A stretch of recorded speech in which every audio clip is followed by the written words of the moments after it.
a modern X-ray room. You'll be happy to know that the radiation doses are much lower than what they were when X-rays were first invented. You may tell your patient that one chest X-ray equals 10 days of natural background radiation. You are collimating to the tissue of importance and you are using shielding.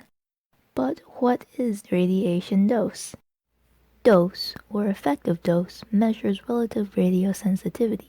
Each tissue type is given a tissue weighting factor, and these coefficients were calculated based on the total body radiation exposure of the survivors of Hiroshima and Nagasaki. It is important to know that the likelihood of a stochastic response is related to the effective dose that tissues receive. Now you know what dose is, let's learn about the 3 cardinal rules of radiation protection. The first one is time. Dose is directly related to duration. Keep exposure times to a minimum to reduce motion blur and radiation dose to your patient. Distance. Dose decrease when distances increase. During a mobile X-ray, for example, remain at least 2 meters from the tube when making an exposure. Direct the beam only at the patient. Remember, for the same technical factors, the smaller the SID, the greater dose your patient will receive. Last of all is shielding. There are 3 types of X-ray radiation to be aware of: primary beam, leakage, and scatter. Scatter and leakage are considered secondary radiation. They occur after the production of the primary beam. The patient is the largest source of scatter. Like scatter, leakage from the tube will occur in all directions but will never exceed 1 milligram per hour at 1 meter if it is designed properly. Pay attention to the location of the imaging system and the shielding in the walls and the floor next time you use an X-ray room. They contain primary barriers that are mostly lead but can also be concrete or brick. The amount a protective barrier reduces radiation intensity can be estimated with the half-value layer, or thickness required to reduce radiation dose by half. Protective aprons contain half a millimeter of lead, which equals 2 HVL. In theory, this decreases radiation dose the wearer is exposed to 25%. Secondary barriers are less thick than primary barriers and don't require lead.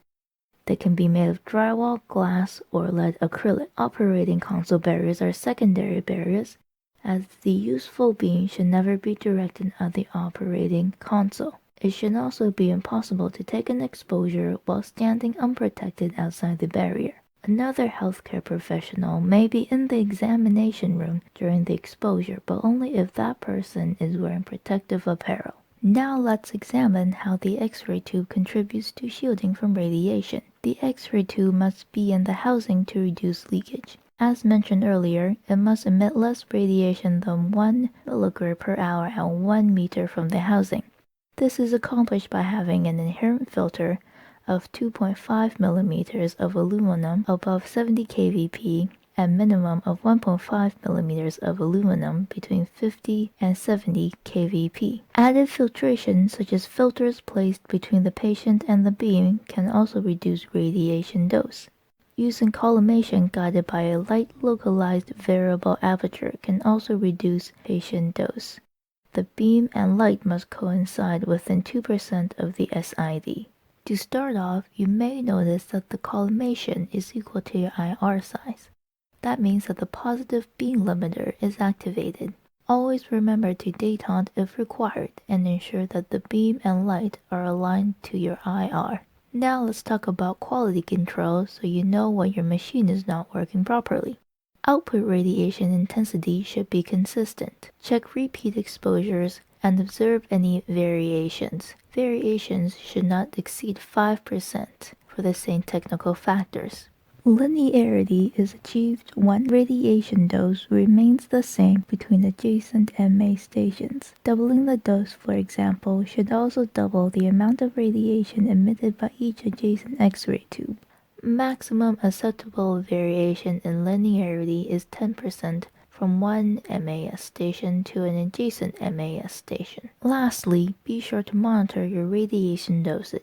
Thermoluminescence dosimeters contain crystals that glow when heated after they have been exposed to radiation. They are sensitive and accurate for monitoring personnel dose. They are reusable, are restored through heating, and respond proportionally to dose. However, they don't respond to individual ionizing events, so they measure only total dose and not immediate results. Optically stimulated luminescence dosimeters contain aluminum oxide. Radiation stimulates electrons into an excited state, and the laser light returns electrons to their grounded state. This process emits visible light. The intensity is proportional to dose, similar to thermoluminescence dosimetry. OSL dosimeters are more sensitive than thermoluminescence dosimeters and are more precise. They have a wide dynamic range and have excellent long-term stability. This message is brought to you by Alera. When creating a diagnostic image, always ensure that your patient dose is as low as reasonably achievable. Bye bye.